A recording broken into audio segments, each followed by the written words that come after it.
दोस्तों मैं वैभव एक बार फिर से आप सबका स्वागत करता हूं आपके अपने ऑनलाइन प्लेटफॉर्म पे। आप सभी मेरे भाई बहनों का बहुत बहुत स्वागत है। जल्दी से सारे लोग आ जाइए, फिर आज के सेशन की हम लोग शुरुआत करेंगे और जीके जीएस के बहुत ही महत्वपूर्ण वाले प्रश्नों को हम लोग करने वाले हैं आज के सेशन में, जो कि काफ़ी इंपॉर्टेंट होने वाला है ये सेशन आप लोगों के लिए।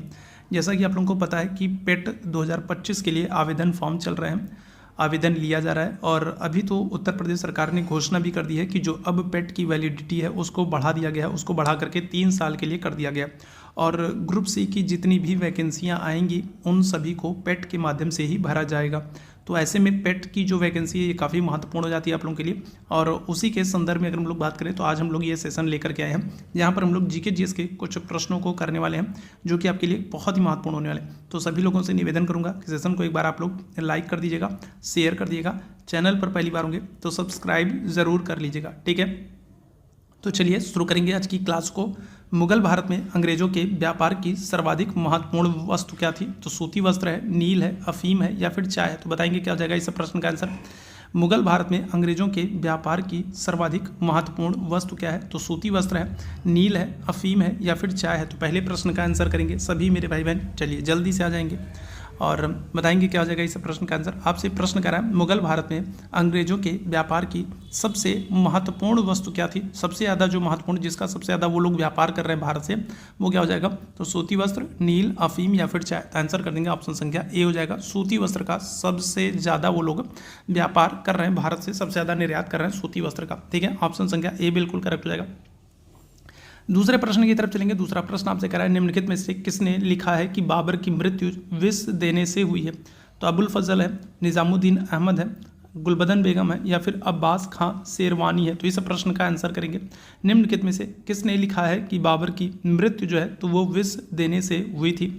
अबुल फजल है, निजामुद्दीन अहमद है, गुलबदन बेगम है या फिर अब्बास खां शेरवानी है? तो बताएंगे क्या हो जाएगा। दूसरे प्रश्न का आंसर करेंगे क्या हो जाएगा।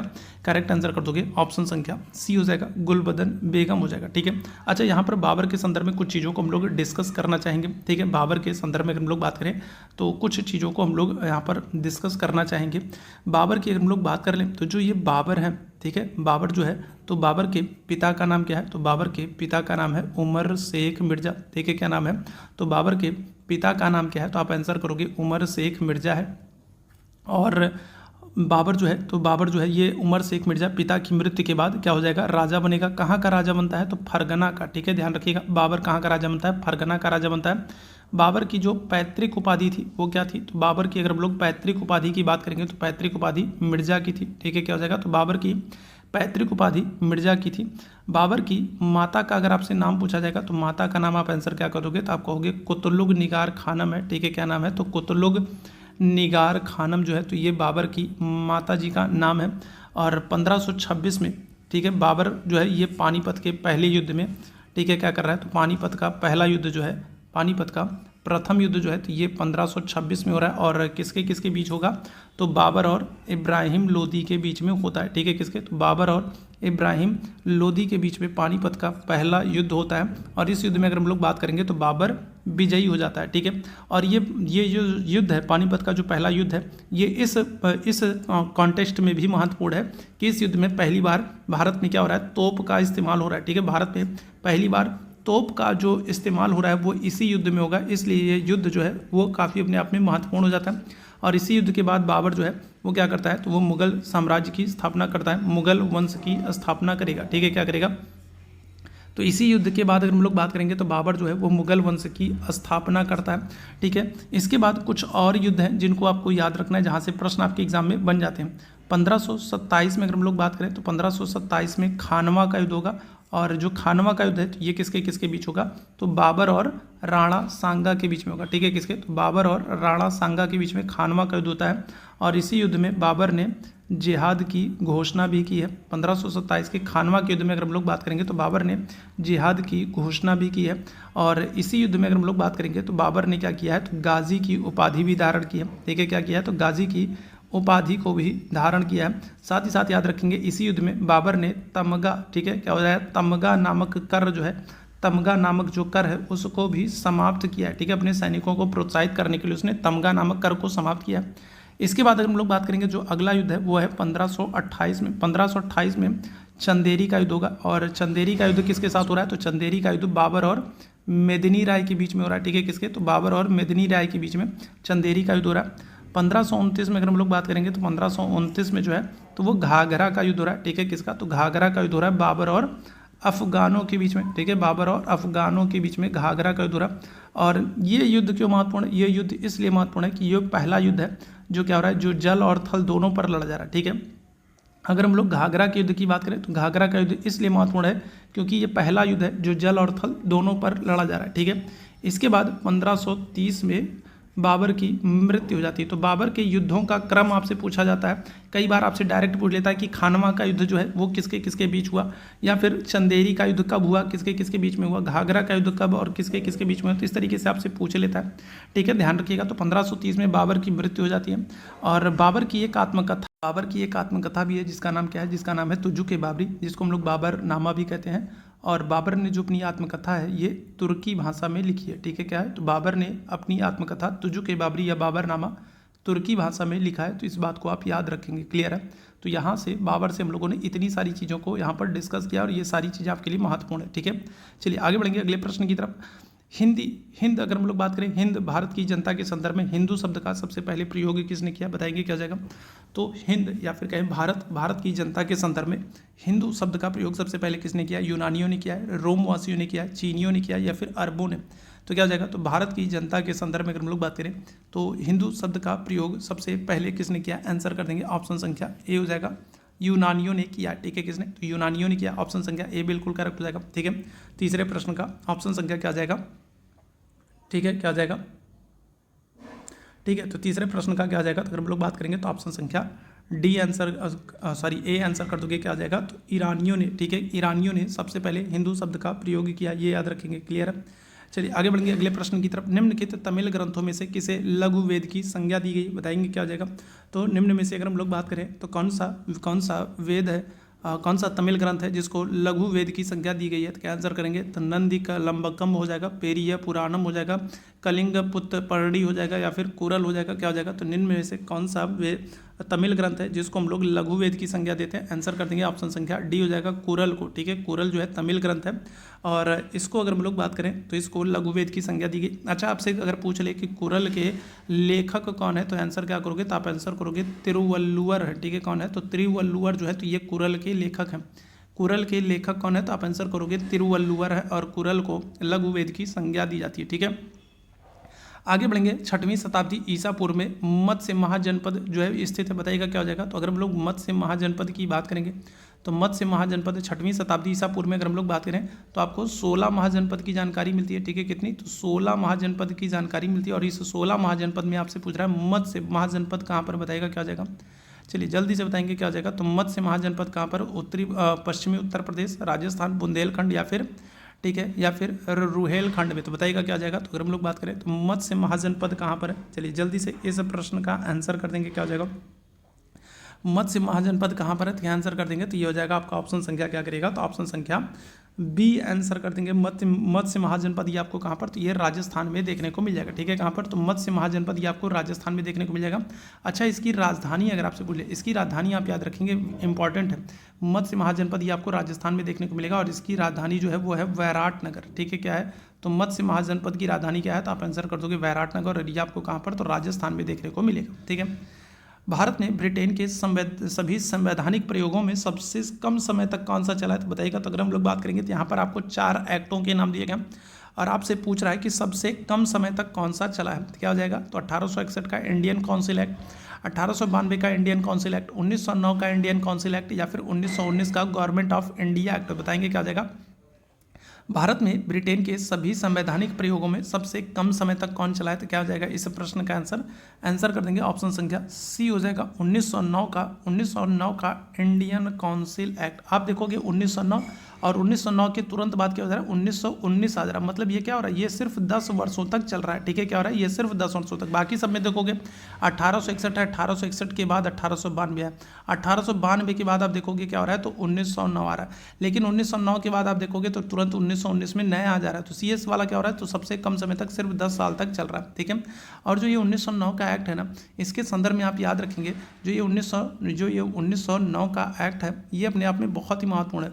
ठीक है, इस 1909 के एक्ट को हम लोग मार्ले मिंटो एक्ट के नाम से जानते हैं। ठीक है, क्या करते हैं, इसको हम लोग मार्ले मिंटो एक्ट के नाम से जानते हैं। और सबसे पहले जो सांप्रदायिक निर्वाचन प्रणाली है, ठीक है, जो सांप्रदायिक प्रतिनिधित्व की अगर हम लोग बात करेंगे, सांप्रदायिक निर्वाचन प्रणाली की बात करेंगे, तो उसकी शुरुआत यहीं से हो रही है। सबसे पहले मुस्लिमों के लिए क्या हो रहा है, सांप्रदायिक निर्वाचन प्रणाली की शुरुआत होगी। तो ये बात आप याद रखेंगे। ठीक है, तो ऑप्शन संख्या क्या हो जाएगा, तो सी हो जाएगा। INA इंडियन नेशनल आर्मी जो है, आज़ाद हिंद फौज जो है, तो मुकदमा किसके शासनकाल में चलाया गया, लॉर्ड वेवेल के समय में, माउंटबेटन के समय में, कैनिंग के समय में, या फिर इनमें से कोई नहीं। बताइएगा क्या हो जाएगा। तो INA की अगर हम लोग बात करेंगे तो INA जो मुकदमा है ये किसके शासनकाल में चलाया गया, लॉर्ड वेवेल है, लॉर्ड माउंटबेटन है, लॉर्ड कैनिंग है, या फिर इनमें से कोई नहीं। तो क्या हो जाएगा, INA मुकदमा किसके शासनकाल में चलाया गया, लॉर्ड वेवेल है, लॉर्ड माउंटबेटन है, लॉर्ड कैनिंग है, या फिर इनमें से कोई नहीं। क्या आंसर हो जाएगा, चलिए जल्दी से इस प्रश्न का आंसर करेंगे। तो आज़ाद हिंद फौज जो मुकदमा है, तो ये किसके समय में चलाया गया, चलिए इस प्रश्न का आंसर कर देंगे। तो आंसर हो जाएगा आपका ऑप्शन संख्या ए हो जाएगा, लॉर्ड वेवेल के समय में। अगर आपसे वर्ष पूछा जाए कि वर्ष कौन सा है, INA जो मुकदमा चल रहा है, तो ये वर्ष कौन सा है, तो आंसर क्या करोगे, तो आंसर कर दोगे 1945 का वर्ष है। और एक और प्रश्न आपसे यहाँ पर बन जाता है कि जो आज़ाद हिंद फौज जो ये INA मुकदमा है, इसमें अगर हम लोग बात करेंगे तो जो सैनिक हैं, तो सैनिकों की तरफ से पैरवी किसने की थी। ठीक है, अगर आपसे बोले सैनिकों की तरफ से पैरवी किसने की थी, सैनिकों को बचाने के लिए सैनिकों की तरफ से पैरवी किसने की थी, तो आप नाम याद रखेंगे किसका, तो भूला भाई देसाई। एकदम भूलना नहीं है, बहुत इंपॉर्टेंट है। ठीक है, क्या हो जाएगा, तो सैनिकों की तरफ से उनको बचाने के लिए उनकी पैरवी किसने की थी, तो आप आंसर करोगे भूला भाई देसाई हो जाएंगे। बहुत ही इंपॉर्टेंट है, ये याद रखेंगे। क्लियर है, चलिए आगे बढ़ेंगे अगले प्रश्न की तरफ। गांधी जी ने अपना दांडी मार्च कहाँ से शुरू किया है, गांधी जी ने दांडी मार्च कहाँ से शुरू किया है, वर्धा से, साबरमती आश्रम से, खेड़ा से, या फिर अहमदाबाद से। बताइएगा क्या हो जाएगा, गांधी जी ने अपना दांडी मार्च कहाँ से शुरू किया है, वर्धा है, साबरमती है, खेड़ा है, या फिर अहमदाबाद है। क्या आंसर हो जाएगा, 8वें प्रश्न का आंसर करेंगे। करेक्ट आंसर हो जाएगा आपका ऑप्शन संख्या बी हो जाएगा, साबरमती हो जाएगा। ठीक है, कहाँ हो जाएगा, साबरमती हो जाएगा। अच्छा, यहाँ पर भी मैं कुछ चीज़ें आप लोगों को डिस्कस करना चाहूँगा साबरमती के संदर्भ में। ठीक है, दांडी मार्च के संदर्भ में। तो गांधी जी ने अगर हम लोग बात करेंगे तो गांधी जी ने क्या किया है, तो 12 मार्च को, ठीक है, कब, तो 12 मार्च 1930 को साबरमती आश्रम से क्या किया है, तो साबरमती आश्रम से अपनी यात्रा को शुरू किया है। ठीक है, कहाँ से, तो अगर हम लोग बात करें 12 मार्च 1930 को साबरमती आश्रम से गांधी जी ने अपनी यात्रा को शुरू किया है। कितने लोगों के साथ, तो गांधी जी के साथ 78 प्रतिनिधि थे। गांधी जी के साथ 78 प्रतिनिधि, या फिर कहेंगे उनके 78 अनुयायी थे। और इन 78 लोगों के साथ गांधी जी ने साबरमती आश्रम से चलना शुरू किया है। ठीक है, और ठीक है, कितने दिन की, तो 24 दिन की यात्रा की है। कितने दिन की, 24 दिन की गांधी जी ने यात्रा की है। और कुल कितनी दूरी तय की है, तो कुल 241 मील की दूरी तय की है। ठीक है, कितनी, तो कुल 241 मील की दूरी तय की है। और 5 अप्रैल को, ठीक है, कब, तो 5 अप्रैल 1930 को गांधी जी, 5 अप्रैल 1930 को क्या हो रहा है, तो गांधी जी जो है वो दांडी तट पहुंचेंगे। ठीक है, कहाँ पर, तो 5 अप्रैल 1930 को गांधी जी दांडी तट पर पहुंचते हैं। और 6 अप्रैल, ठीक है, क्या हो जाएगा, तो 6 अप्रैल 1930 को गांधी जी क्या करते हैं, तो नमक बना करके नमक कानून को तोड़ते हैं। 6 अप्रैल 1930 को नमक बना करके नमक कानून को तोड़ते हैं। और यहीं से क्या होगा, यहीं से अगर हम लोग बात करेंगे तो सविनय अवज्ञा आंदोलन शुरू होगा। ठीक है, क्या हो जाएगा, तो सविनय अवज्ञा आंदोलन शुरू होगा। ठीक है, अच्छा, एक प्रश्न और बन जाता है कि जो सविनय अवज्ञा आंदोलन हो रहा है, इस दौरान कौन सा ब्रिटिश पत्रकार मौजूद था, तो क्या हो जाएगा, तो अगर हम लोग बात करेंगे तो वेब मिलर, ध्यान रखिएगा, तो वेब मिलर नामक जो पत्रकार है, वेब मिलर नामक जो पत्रकार है वो सविनय अवज्ञा आंदोलन के दौरान अगर हम लोग बात करेंगे तो गांधी जी के साथ मौजूद था। तो ये बात भी आप याद रखेंगे। क्लियर है, चलिए आगे बढ़ेंगे अगले प्रश्न की तरफ। निम्नलिखित में से किस कारागार में पंडित राम प्रसाद बिस्मिल को फांसी दी गई है, गोंडा है, फैजाबाद है, गोरखपुर है, या फिर वाराणसी है। इस प्रश्न का आंसर कर देंगे, क्या आ जाएगा सभी मेरे भाई बहन, चलिए जल्दी से बताएंगे। तो किस कारागार में अगर हम लोग बात करें तो कौन सा कारागार है जहां पर राम प्रसाद बिस्मिल जी को क्या हो रही है, फांसी देने का काम किया जा रहा है। आंसर कर देंगे, तो आंसर हो जाएगा आपका ऑप्शन संख्या सी हो जाएगा, गोरखपुर जेल में। ठीक है, कहाँ पर, तो गोरखपुर जेल में फांसी देने का काम हो रहा। अब यहाँ पर भी मैं कुछ चीज़ें आप लोगों को डिस्कस करना चाहूँगा, कुछ चीज़ें मैं आप लोगों को बताना चाहूँगा। देखो ये क्रांतिकारी संगठन है कौन सा, हिंदुस्तान रिपब्लिकन एसोसिएशन। एक क्रांतिकारी संगठन है कौन सा, हिंदुस्तान रिपब्लिकन एसोसिएशन, और इसकी स्थापना हो रही है 1924 में। कहाँ पर, कानपुर में। ठीक है, कहाँ पर, तो 1924 में कानपुर में हिंदुस्तान रिपब्लिकन एसोसिएशन नामक क्रांतिकारी संगठन की स्थापना हो रही है। और कौन करेंगे, तो दो लोगों के नाम मिलते हैं। एक आपको मिलता है रामप्रसाद बिस्मिल का नाम, और दूसरा अगर हम लोग बात करेंगे, दूसरा नाम मिलता है सचिंद्रनाथ सान्याल का। ठीक है, किसका, तो दूसरा नाम मिलता है आपको सचिंद्रनाथ सान्याल का। तो ये दो क्रांतिकारी हैं जिन्होंने 1924 में कानपुर में हिंदुस्तान रिपब्लिकन एसोसिएशन की स्थापना की है। और ये क्रांतिकारी क्या करते हैं, तो ये जो क्रांतिकारी हैं ये 1925 में काकोरी नामक स्थान पर ट्रेन को रोक करके खजाने को लूट लेते हैं। बाहर अंग्रेजों के द्वारा भारतीयों का जो खजाना लूट करके इंग्लैंड को भेजा जा रहा था, उस खजाने को इन लोगों ने क्या किया, 1925 में काकोरी नामक स्थान पर ट्रेन को रोक करके उसको लूट लिया, और इसी को काकोरी कांड के नाम से जानते हैं, याद रखिएगा। ठीक है, और फिर क्या होता है, फिर अंग्रेज सरकार के द्वारा इस पर जो है अपनी प्रतिक्रिया दी जाती है और बहुत सारे क्रांतिकारियों को पकड़ा जाता है, जिसमें से कुछ का नाम आपको याद रखना है। जैसे एक तो बिस्मिल जी हैं, तो रामप्रसाद बिस्मिल जी की अगर हम लोग बात करेंगे तो इनको क्या हो जाएगा, तो इनको गोरखपुर जेल में फांसी दी जाएगी। ठीक है, कहाँ पर, तो इनको गोरखपुर जेल में फांसी दी जाएगी। इसी तरीके से अगर हम लोग बात करेंगे अशफाक उल्ला खां को, ठीक है, अगर हम लोग बात करें किसकी, अशफाक उल्ला खां की बात करें, तो जो अशफाक उल्ला खां है तो इनको क्या हो जाएगा, तो इनको फैजाबाद जेल में फांसी दी जाएगी। ठीक है, कहाँ पर, तो फैजाबाद जेल में फांसी दी जाएगी। इसी तरीके से अगर हम लोग रोशन सिंह की बात कर लेंगे तो रोशन सिंह जो है तो इनको कहाँ पर फांसी दी जाएगी, तो रोशन सिंह जो है इनको इलाहाबाद में फांसी दी जाएगी। ठीक है, कहाँ पर, तो इलाहाबाद जेल में फांसी दी जाएगी। और एक और नाम आपको याद रखना है कौन सी, तो वो है राजेंद्र लाहिड़ी। तो राजेंद्र लाहिड़ी अगर हम लोग बात करेंगे तो राजेंद्र लाहिड़ी जो है तो इनको कहाँ पर, तो इनको गोंडा जेल में फांसी दी गई। तो कम से कम ये 4 लोगों के नाम आप याद रखेंगे जो कि महत्वपूर्ण है। ठीक है, अच्छा, साथ ही साथ एक चीज़ और आप याद रखेंगे, जो रामप्रसाद बिस्मिल जी हैं, तो बिस्मिल जी का ही गीत था कौन सा, सरफरोशी की तमन्ना अब हमारे दिल में है। तो ये किसका गीत है, तो सरफरोशी की तमन्ना जो है, तो ये किसका गीत है, तो ये सरफरोशी की तमन्ना जो है, तो ये गीत है किसका, रामप्रसाद बिस्मिल जी का गीत है। तो ये भी आप याद रखेंगे। क्लियर है, चलिए वापस आते हैं। तो यहाँ पर क्या हो जाएगा, रामप्रसाद बिस्मिल जी को गोरखपुर जेल में। इनमें से कौन सा उग्रवादी नेता नहीं था, बताइएगा। उग्रवादी का मतलब गरम दल, कौन सा गरम दल का नेता नहीं था, बिपिन चंद्रपाल है, बाल गंगाधर तिलक है, WC बनर्जी, या फिर इनमें से कोई नहीं, क्या हो जाएगा, तो कौन सा उग्रवादी नेता नहीं था, क्या हो जाएगा, बिपिन चंद्रपाल है, बाल गंगाधर तिलक है, WC बनर्जी है, या फिर इनमें से कोई नहीं, क्या हो जाएगा, WC बनर्जी कर दोगे। WC बनर्जी, व्योमेश चंद्र बनर्जी जो है ये उग्रवादी नेता नहीं थे। ठीक है, ऑप्शन संख्या क्या हो जाएगा, सी हो जाएगा। अच्छा, WC बनर्जी के संदर्भ में भी एक बात आप याद रखेंगे, WC बनर्जी की अगर हम लोग बात कर ले तो इनके संदर्भ में भी एक बात आप याद रखेंगे जो कि बहुत ही महत्वपूर्ण है, फैक्ट आपको याद रखना है। और वो ये क्या है, कि वो ये है कि ये इंडियन नेशनल कांग्रेस की अगर हम लोग बात करेंगे तो भारतीय राष्ट्रीय कांग्रेस के ये इंडियन नेशनल कांग्रेस के ये क्या थे, तो ये पहले अध्यक्ष थे। याद रखिएगा, बम्बई अधिवेशन में इन्होंने ही अध्यक्षता की थी। ठीक है, तो भारतीय राष्ट्रीय कांग्रेस के जो पहले अध्यक्ष थे वो कौन थे, तो वो थे WC बनर्जी थे। याद रखिएगा, तो ये इंपॉर्टेंट हो जाता है। ठीक है, 1885 में बम्बई अधिवेशन की इन्होंने अध्यक्षता की थी, तो पहले ही अधिवेशन के अध्यक्ष हैं WC बनर्जी। तो ये आप लोगों के लिए इंपॉर्टेंट हो जाता है।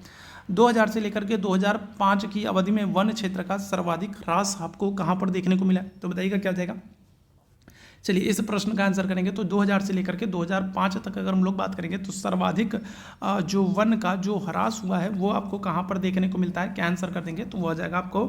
ठीक है, कहाँ पर देखने को मिलेगा, तो वो आप आंसर कर दोगे ब्राज़ील में आपको देखने को मिल जाएगा। याद रखिएगा, ऑप्शन संख्या क्या आ जाएगा, ए आंसर हो जाएगा। ठीक है, निम्न में से कौन सा देश है जहाँ से नील नदी अपवाहित नहीं होती है, बताएंगे क्या आ जाएगा, तो कौन सा देश है जहाँ से नील नदी जो है वो अपवाहित नहीं होती। चाड है, इथोपिया है, युगांडा है, सूडान है, तो बताएंगे क्या आ जाएगा। इस प्रश्न का आंसर करेंगे। चलिए इस प्रश्न का आंसर करेंगे तो कौन सा देश है जहाँ से नील नदी अपवाहित नहीं होती है, बताएंगे क्या आ जाएगा।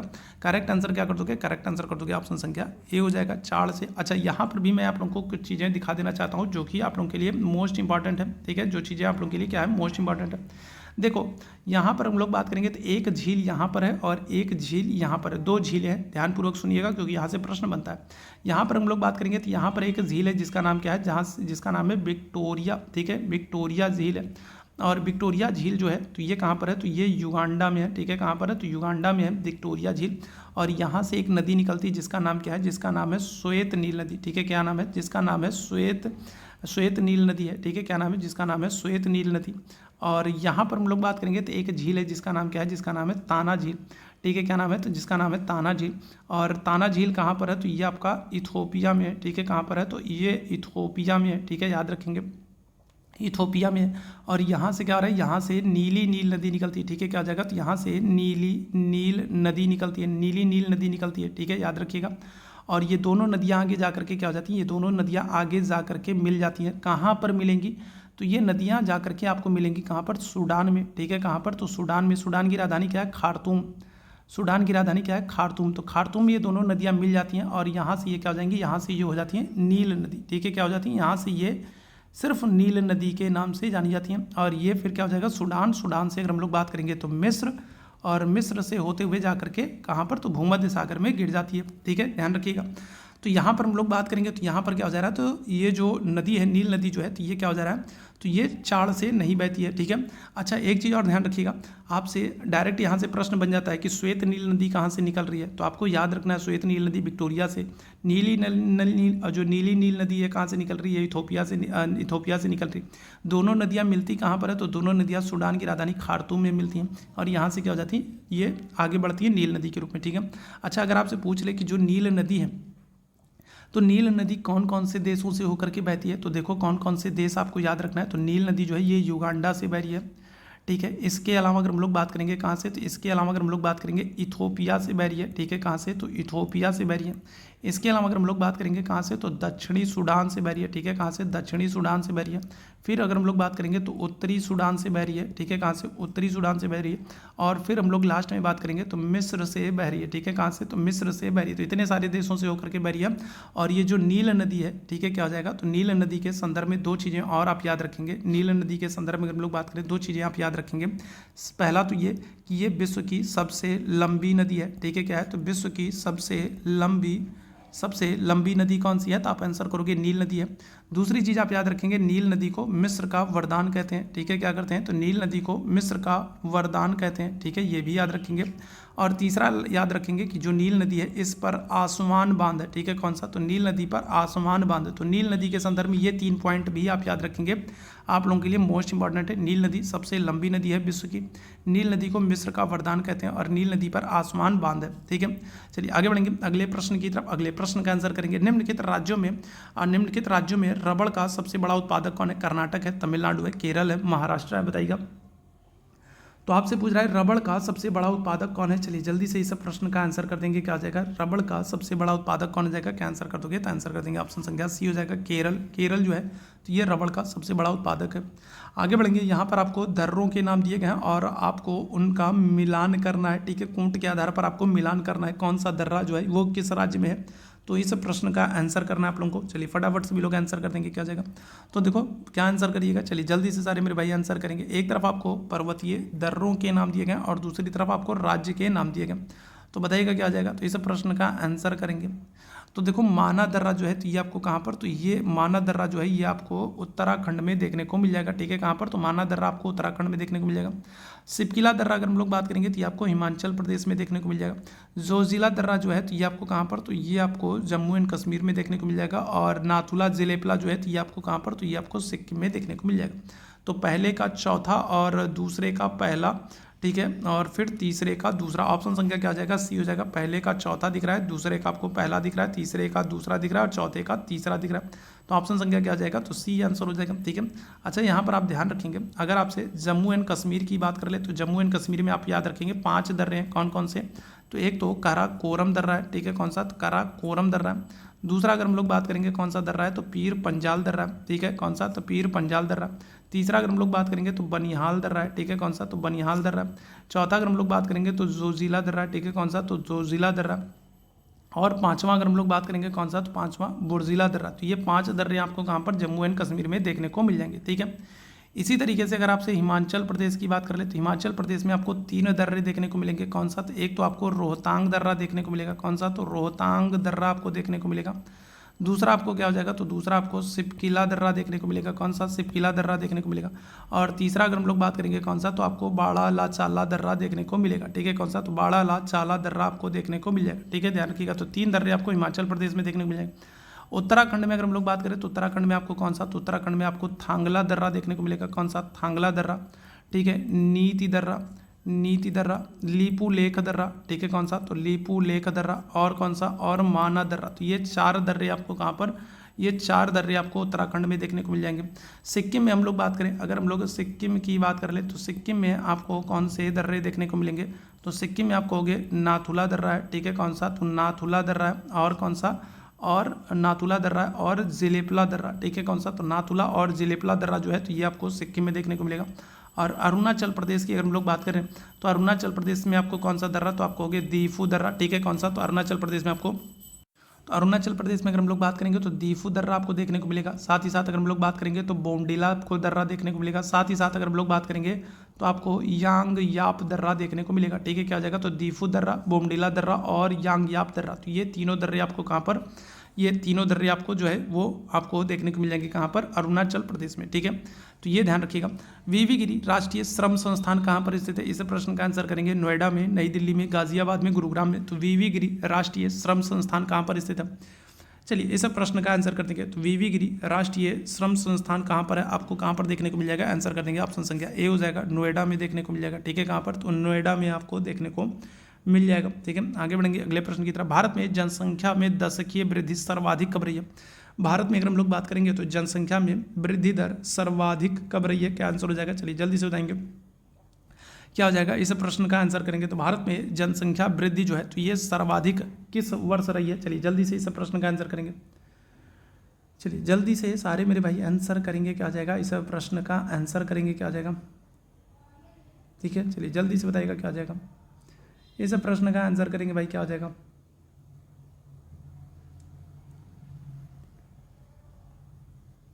ठीक है क्या हो जाएगा। तो अगर हम लोग बात करेंगे भारत में जनसंख्या वृद्धि जो है तो वो सर्वाधिक रही है 1961 से 1971 के दौरान, ठीक है ध्यान रखिएगा, ठीक है। अच्छा जनसंख्या वृद्धि के संदर्भ में 2 चीज़ों को आपको याद रखना है।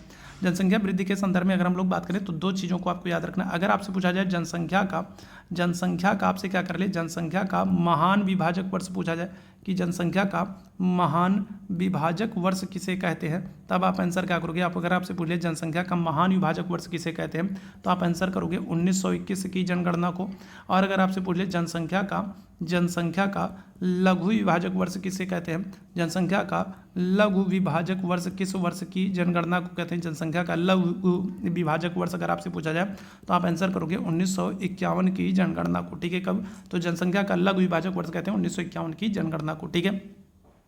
निम्नलिखित में से कौन सा सर्वोदय योजना की रूपरेखा तैयार करने में सम्मिलित नहीं है, बताइएगा क्या हो जाएगा। तो सर्वोदय योजना की बात करेंगे और एक प्रश्न आपका यहाँ से निकल करके आता है सर्वोदय योजना से कि सर्वोदय योजना जो है तो ये कब आई थी, तो आप आंसर करोगे 1950 में, 1950 में सर्वोदय योजना आ रही है। और सर्वोदय योजना की रूपरेखा को तैयार करने में शामिल कौन था, एम एन राय हैं, जयप्रकाश नारायण है, मोरारजी देसाई या फिर श्रीमन नारायण अग्रवाल है।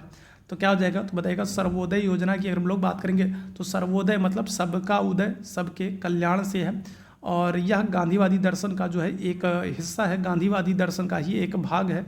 और अगर हम लोग बात करेंगे तो इसकी जो, ठीक है, इसकी जो रूपरेखा है उसको तैयार करने में कौन शामिल है, तो आंसर कर दोगे जयप्रकाश नारायण। ऑप्शन संख्या क्या जाएगा, तो ऑप्शन संख्या बी आंसर कर दोगे। और जयप्रकाश नारायण के संदर्भ में आपको याद रखना है कि इनको क्या होता है, तो इनको लोक नायक के नाम से जानते हैं, ठीक है। क्या करते हैं, तो जयप्रकाश नारायण को लोक नायक के नाम से जानते हैं, ठीक है, याद रखिएगा, ठीक। राउरकेला इस्पात संयंत्र जो है ये किस देश की जो है सहायता से जो है स्थापित किया गया। राउरकेला, सबसे पहले तो आपको ये पता होना चाहिए कि राउरकेला स्टील प्लांट है कहाँ पर, तो आप आंसर करोगे उड़ीसा में। राउरकेला स्टील प्लांट कहाँ पर है, तो आप आंसर कर दोगे उड़ीसा में। और ये किस देश की मदद से स्थापित किया गया, क्या आंसर करेंगे, तो राउरकेला स्टील प्लांट जो है तो ये किस देश की मदद से, राउरकेला स्टील प्लांट जो है ये उड़ीसा में और किस देश की मदद से, यूनाइटेड किंगडम, रूस, अमेरिका, जर्मनी, क्या आंसर हो जाएगा, तो आंसर कर दोगे जर्मनी की मदद से राउरकेला स्टील प्लांट को स्थापित किया गया, ठीक है। अच्छा यहाँ पर अगर हम लोग बात करें, अगर आपसे पूछ ले कि जो यूनाइटेड किंगडम है, ग्रेट ब्रिटेन है, इसकी मदद से हमने कौन से स्टील प्लांट को स्थापित किया है, तो आप आंसर करोगे पश्चिम बंगाल में है दुर्गापुर, ठीक है। कौन सा, तो पश्चिम बंगाल में अगर हम लोग बात करेंगे तो दुर्गापुर है।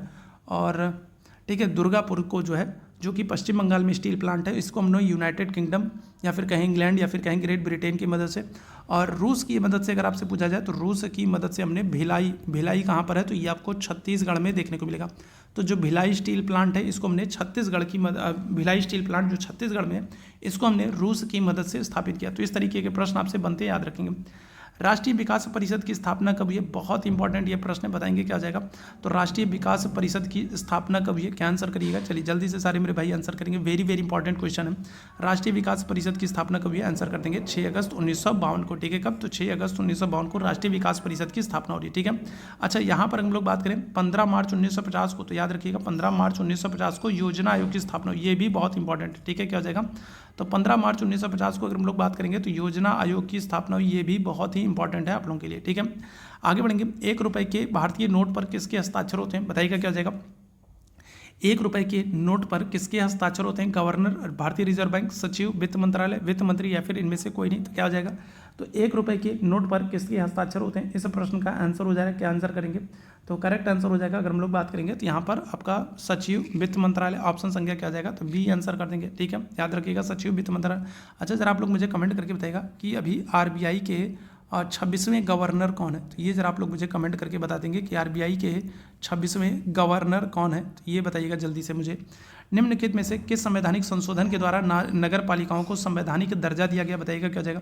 तो नगर पालिकाओं को संवैधानिक दर्जा किस संशोधन के द्वारा दिया गया, चलिए जल्दी से इस प्रश्न का आंसर करेंगे। 73वां संशोधन है, 74वां संशोधन है, 75वां संशोधन, इनमें से कोई नहीं। नगर पालिकाओं को संवैधानिक दर्जा किस संशोधन से दिया गया, आंसर हो जाएगा आपका ऑप्शन संख्या बी, 74वें संशोधन 1992, या फिर कहीं कहीं आपको 1993 दिखता है। तो 74वें संशोधन के द्वारा नगर पालिका को संवैधानिक दर्जा दिया गया। अच्छा नगर पालिका के संदर्भ में आप याद रखेंगे, जो ये नगर पालिका है, ठीक है, जो ये नगर पालिका है इसी को हम लोग ये क्या कहते हैं, इसी को हम लोग शहरी स्थानीय स्वशासन भी कहते हैं। ठीक है, क्या करते हैं, तो नगर पालिका को ही हम लोग शहरी स्थानीय स्वशासन भी कहते हैं, नगर पालिका को ही हम लोग शहरी स्थानीय स्वशासन भी कहते हैं।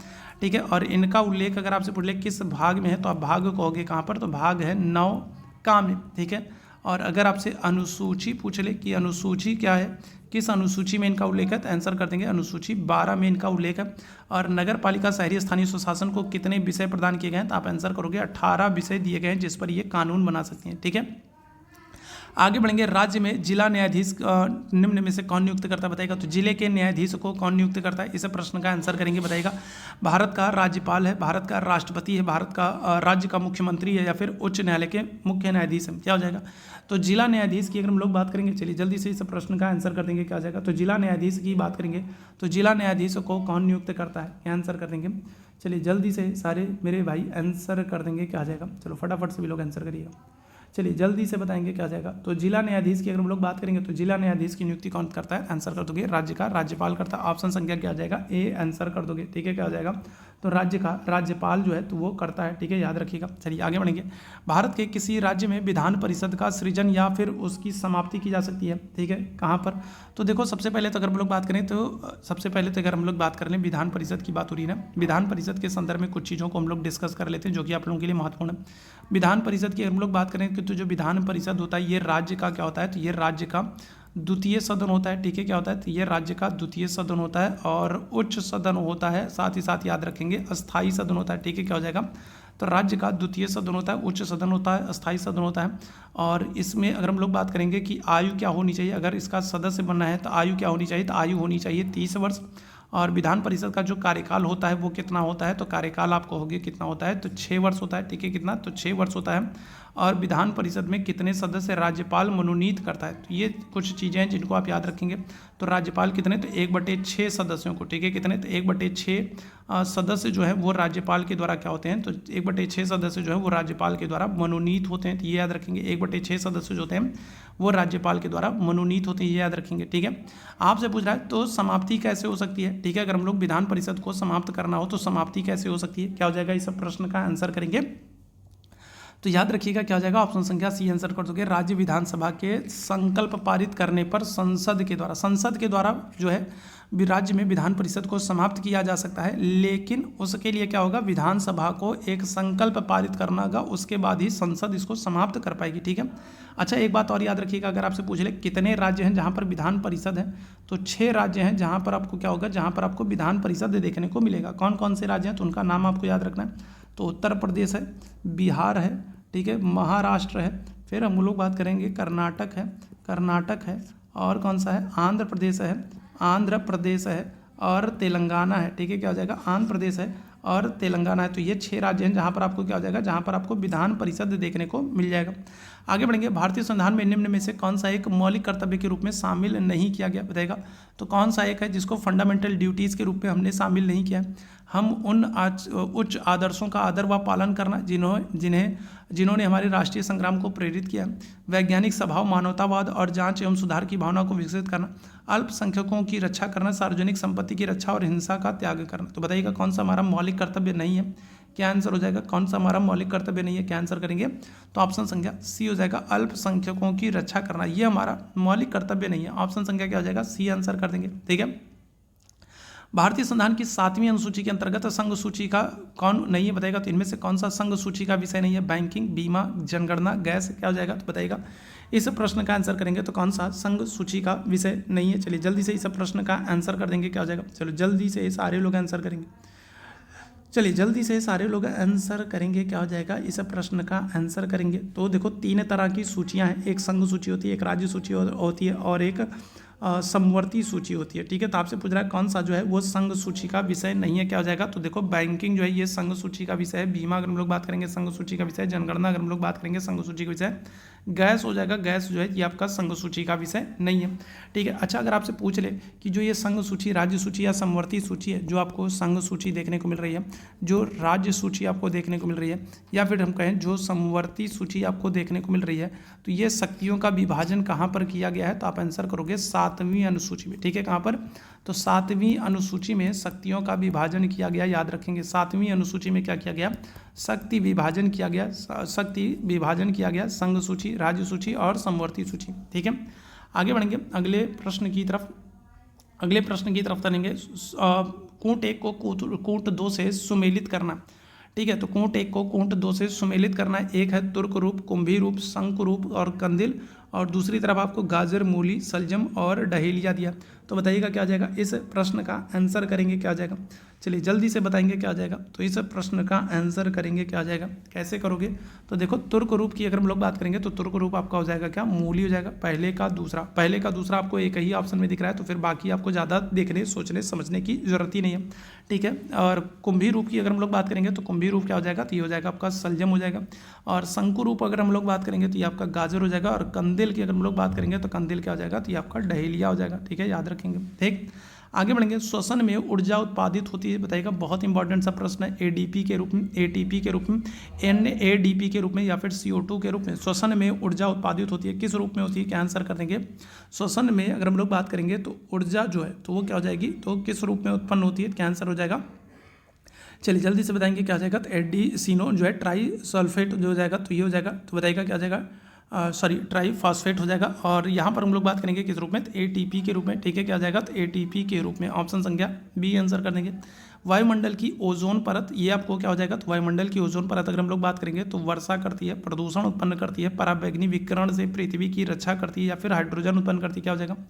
तो ओजोन परत के संदर्भ में आपसे पूछ रहा है, ओजोन परत के संदर्भ में आपसे पूछ रहा है, क्या हो जाएगा, तो ये सूर्य की पराबैंगनी किरणों से हमारी रक्षा करती है, याद रखेंगे, ठीक है, क्या हो जाती है, पराबैंगनी किरणों से। और जो ये ओजोन परत है ये आपको कहाँ पर देखने को मिलेगी, तो ये समताप मंडल में आपको देखने को मिलेगी, ठीक है, कहाँ पर, तो समताप मंडल में ये आपको देखने को मिलती है। और सूर्य की अल्ट्रावायलेट किरणों से, जो पराबैंगनी किरणें होती हैं, तो इनसे अल्ट्रावायलेट किरणों से हमारी रक्षा करती है, ठीक है। ओजोन दिवस अगर आपसे पूछ ले कब मनाते हैं, तो आप आंसर करोगे 16 सितंबर को, ठीक है। कब, तो 16 सितंबर को हम लोग ओजोन दिवस मनाते हैं। ओजोन परत जो है ये आपको समताप मंडल में देखने को मिल जाएगी।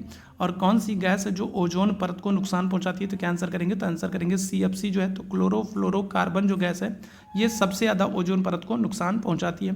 आगे बढ़ेंगे, सूची 1 को सूची 2 से सुमेलित करना है, ठीक है, क्या करना है, तो सूची 1 को सूची 2 से सुमेलित करना है। बहुत ही अच्छा सा, बहुत ही इंपॉर्टेंट सा ये प्रश्न है। सूची 1 को सूची 2 से सुमेलित करना है। कृत्रिम रूप से फलों को पकाना, बेकिंग सोडा, शीतल पेय और क्वार्ट्ज, तो बताएंगे क्या आ जाएगा, तो बताइएगा यहाँ पर क्या आंसर हो जाएगा। चलिए जल्दी से इस प्रश्न का आंसर करेंगे। तो कृत्रिम रूप से फलों को पकाना, बेकिंग सोडा, शीतल पेय और क्वार्ट्ज, तो क्या हो जाएगा, तो बताइएगा क्या आंसर करेंगे। कूट के आधार पर आप लोगों को आंसर करना है। तो कृत्रिम रूप से फलों को पकाने के लिए हम लोग क्या कर देंगे, एथिलीन को कर देंगे, पहले का तीसरा हो जाएगा, ठीक है। बेकिंग सोडा की अगर हम लोग बात करेंगे तो ये क्या हो जाएगा, तो ये सोडियम बाइकार्बोनेट हो जाएगा, ठीक है। तो पहले का तीसरा, दूसरे का चौथा आ जाएगा। शीतल पेय की अगर हम लोग बात करेंगे क्या हो जाएगा, तो उसमें आपको कार्बन डाइऑक्साइड देखने को मिल जाएगा, तो पहला हो जाएगा। और क्वार्टजाइट की अगर हम लोग क्वार्ट की बात करेंगे तो ये क्या हो जाएगा, सोडियम सिलिकेट हो जाएगा। तो इस तरीके से मिलान कर दीजिए, तो पहले का तीसरा, दूसरे का चौथा, तीसरे का पहला, ठीक है, क्या हो जा रहा है, तीसरे का पहला और चौथे का दूसरा। ऑप्शन संख्या क्या हो जाएगा, तो बी यहाँ पर आंसर हो जाएगा, ठीक है, क्या हो जाएगा, तो ऑप्शन संख्या बी आंसर हो जाएगा। आगे बढ़ेंगे। दृष्टि पटल, रेटिना पर जो चित्र बनता है वो कैसा होता है, बताइएगा। इस प्रश्न का आंसर करेंगे, बहुत इंपॉर्टेंट सा प्रश्न है। दृष्टि पटल पर जो रेटिना पर जो चित्र बनता है वो वस्तु के बराबर और उल्टा होता है, वस्तु से छोटा व सीधा होता है, वस्तु से छोटा और उल्टा होता है, वस्तु के बराबर व सीधा होता है। क्या हो जाएगा, इस प्रश्न का आंसर कर देंगे, क्या हो जाएगा, तो दृष्टि पटल पर रेटिना पर जो चित्र बनता है वो कैसा हो जाता है, तो वह आंसर कर देंगे, ऑप्शन संख्या सी हो जाएगा। वह वस्तु से छोटा होता है और उल्टा होता है। ऑप्शन संख्या क्या हो जाएगा, ऑप्शन संख्या सी आंसर कर देंगे, वस्तु से छोटा और उल्टा होता है। तो ये आज का महत्वपूर्ण सेशन था। उम्मीद है सेशन आप लोगों को पसंद आया होगा। सेशन पसंद आया हो तो सेशन को आप लोगों से निवेदन करूंगा कि लाइक कीजिएगा, शेयर कीजिएगा, और चैनल पर पहली बार है तो चैनल को सब्सक्राइब ज़रूर कर लीजिएगा, ताकि जब भी हम लोग लाइव आते हैं तो उसकी नोटिफिकेशन आपको मिलती रहे। साथ ही साथ चैट बॉक्स में आपको टेलीग्राम का लिंक दिख रहा है, तो टेलीग्राम चैनल से नहीं जुड़े हैं तो टेलीग्राम चैनल से ज़रूर जुड़ जाइएगा। साथ ही साथ अगर आप हमारे साथ व्हाट्सअप पर जुड़ना चाहते हैं तो ये हमारा व्हाट्सअप नंबर है, तो यहाँ पर आप मैसेज कर देंगे तो आपको पर्सनली नोटिफिकेशन और PDF मिलती रहेगी। साथ ही साथ अगर आपको पेट 2025 के पेपर के लिए अगर आपको नोट्स चाहिए, शॉर्ट नोट्स चाहिए, तो आप इस व्हाट्सअप नंबर पर आप जो है मैसेज कर सकते हैं। तो आपसे एक छोटी सी राशि ली जाएगी और आपको शॉर्ट नोट्स जो है वो अवेलेबल कराया जाएगा पेट 2025 के लिए, ठीक है। तो ये चीज़ आप महत्वपूर्ण कर सकते हैं। आप लाइक शेयर सब्सक्राइब कर लें, टेलीग्राम से जुड़ जाएं, व्हाट्सअप से जुड़ जाएं, और पेट 2025 के लिए अगर आपको शॉर्ट नोट्स चाहिए तो फिर आप इस नंबर पर आप मुझे मैसेज कर सकते हैं, तो आपको मिल जाएगा। एक छोटी सी राशि आपको जो है वो देनी होगी सहयोग राशि के रूप में, और फिर आपको पेट 2025 के लिए नोट्स मिल जाएगा। तो उम्मीद है सेशन आप लोगों को पसंद आएगा। अभी के लिए हम लोग बस इतना ही करेंगे। थैंक यू सो मच आप सभी लोगों को मेरे साथ जुड़ने के लिए। Thank you so much.